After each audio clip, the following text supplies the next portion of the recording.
be signed and notarized, or the other option always is that if they're signed in front of one of the members of the Army team, then it would no longer need to be notarized. Any questions about that process? All right, moving on to the next slide then.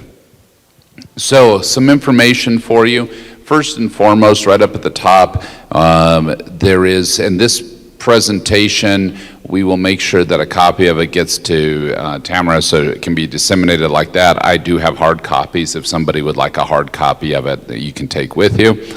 I'm happy to provide that as well. And so first you'll see our website. If you click on there, you will see a link that says Return of Native American Children. Simply click on that and it has all of the necessary information. So some of the things that are there, first of all, the forms I just talked about, they're available. Download them, fill them out.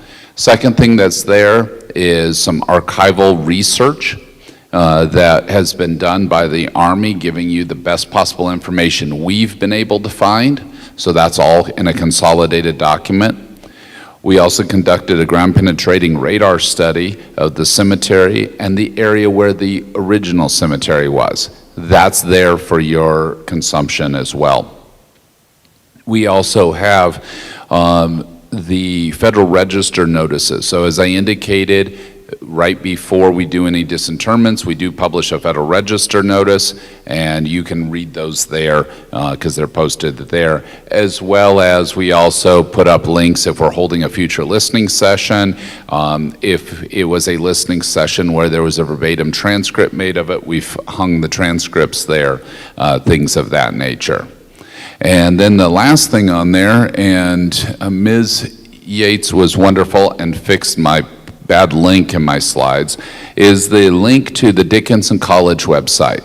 This has nothing to do with the Army. The Army does not run this website. It's an independent college, and they have a fantastic resource of information about the Carlisle Indian School. The pages that Ms. Yates was putting up while Tamara was talking earlier, that was actually from the Carlisle webpage. I highly encourage you to check that out. It is a very helpful website to find additional information. I have it bookmarked on my computer. I use it almost every single time I have any question coming up about Carlisle. So very, very useful resource. Any questions about this page before we move on? Okay. My final substantive slide, I want to reiterate what we had talked about earlier, that the Army is absolutely fully committed to disinterring and returning the child of any family who wants their child brought home. That's our bottom line commitment, that if you have a loved one buried at Carlisle Barracks Post Cemetery, we are going to, upon your request, disinter and return your child to you at no cost to you. If you want your child to remain there, we will continue to maintain and honor that cemetery.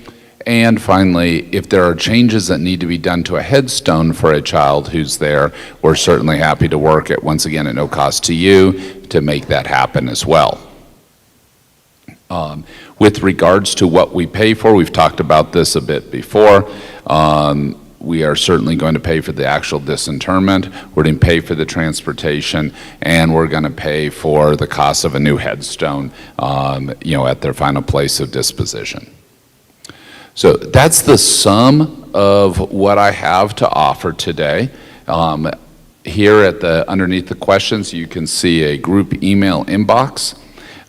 This is an inbox that is monitored by Ms. Yates' staff. They get me the questions that need my assistance with. Feel free to reach out and feel free to just give us your comments. Feel free to ask us questions. We do reply to all reasonable and appropriate questions. I would love to engage with you if you have any further questions, information, things you want to share with us. We are certainly happy to take back information. We really do intend this to be a conversation, And Tamara, was there any questions that came from the virtual world that needed to be addressed?